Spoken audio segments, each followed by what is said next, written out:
അംഗത്തിനായി 19 മത്സരാർത്ഥികൾ കളത്തിൽ. ആഡംബരവും നിഗൂഢതയും നിറഞ്ഞ വീട്. മറ്റൊരു ബിഗ് ബോസ് കാലത്തിന് കൂടി തുടക്കമായി. 20 പേർ ഹൗസിനുള്ളിലേക്ക് പ്രവേശിച്ചു. കോമണറാണ് ഇത്തവണ ആദ്യം വീട്ടിലേക്ക് പ്രവേശിച്ച മത്സരാർത്ഥി.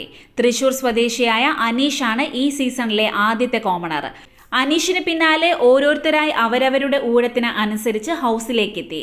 സീരിയൽ താരം അനുമോൾ, നടൻ ആര്യൻ കദൂരിയ, കലാഭവൻ സരിക, ഗായകൻ അക്ബർ ഖാൻ, RJ ബിൻസി, ഓണിൽ Sabu, doctor Binny Sebastian, social media influencer Abhilash, Nevin, lesbian കപ്പിളായ ആദില നൂറ, മോഡൽ ജിസേൽ തക്രാൾ, നടി ശൈത്യ സന്തോഷ്, രേണു സുധി, നടൻ അപ്പാനി ശരത്, സീരിയൽ നടൻ ഷാനവാസ്, റെന ഫാത്തിമ, ഷാരിക, മുൻഷി രഞ്ജിത്ത് തുടങ്ങിയവരാണ് ഈ സീസണിലെ മത്സരാർത്ഥികൾ.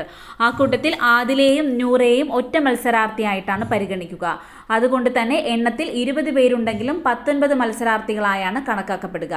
എല്ലാവരും തീ പാറിക്കുന്ന പ്രകടനം കാഴ്ചവെക്കുമെന്നത് ഗ്രാൻഡ് ലോഞ്ച് എപ്പിസോഡിലെ പ്രകടനത്തിൽ നിന്ന് തന്നെ വ്യക്തമാണ്. ഇതിനോടകം പല മത്സരാർത്ഥികളും BB പ്രേക്ഷകരുടെ മനസ്സിൽ സ്ഥാനം പിടിച്ചു കഴിഞ്ഞു. ഒരു റണ്ണിംഗ് ടാസ്കോടെയാണ് ഈ സീസണിലെ മത്സരം ആരംഭിച്ചത്. ലാലേട്ടനോടൊപ്പം ഗ്രാൻഡ് ലോഞ്ച് വേദിയിൽ എത്തും മുമ്പ് തന്നെ മത്സരാർത്ഥികൾ ആ ടാസ്ക് കളിച്ചിരുന്നു. എല്ലാ മത്സരാർത്ഥികളും ടാസ്കിൽ പങ്കെടുത്തത് കണ്ണുകെട്ടിയാണ്.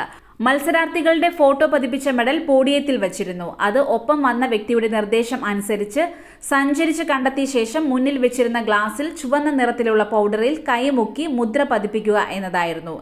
ഏറ്റവും കുറഞ്ഞ സമയത്തിൽ ടാസ്ക് പൂർത്തീകരിച്ച് വിജയിച്ചത് ബിന്നിയും ഷാനവാസും ആര്യനുമാണ്. ഈ മത്സരാർത്ഥികളുടെ പെട്ടികൾ മാത്രമാണ് ബിഗ് ബോസ് വിട്ട് നൽകിയത്. ഇനി വിജയിച്ചവരുടെ കയ്യിലുള്ള സ്റ്റാർ സ്വന്തമാക്കിയാൽ മാത്രമേ മറ്റുള്ളവർക്ക് അവരുടെ ആവശ്യ സാധനങ്ങൾ ഉൾപ്പെട്ട പെട്ടി ലഭിക്കുകയുള്ളൂ. അത്യാഡംബരവും നിഗൂഢതയും നിറഞ്ഞതാണ് ഇത്തവണത്തെ ബിഗ് ബോസ് വീട്. സ്വിമ്മിംഗ് പൂൾ ഒഴിവാക്കി വിശാലമായ ഗാർഡനാണ് ഇത്തവണ ഒരുക്കിയിരിക്കുന്നത്. പ്രേക്ഷകരുടെ അഭിപ്രായങ്ങളും വീടിന്റെ നിർമ്മാണത്തിൽ പരിഗണിച്ചിട്ടുണ്ട്.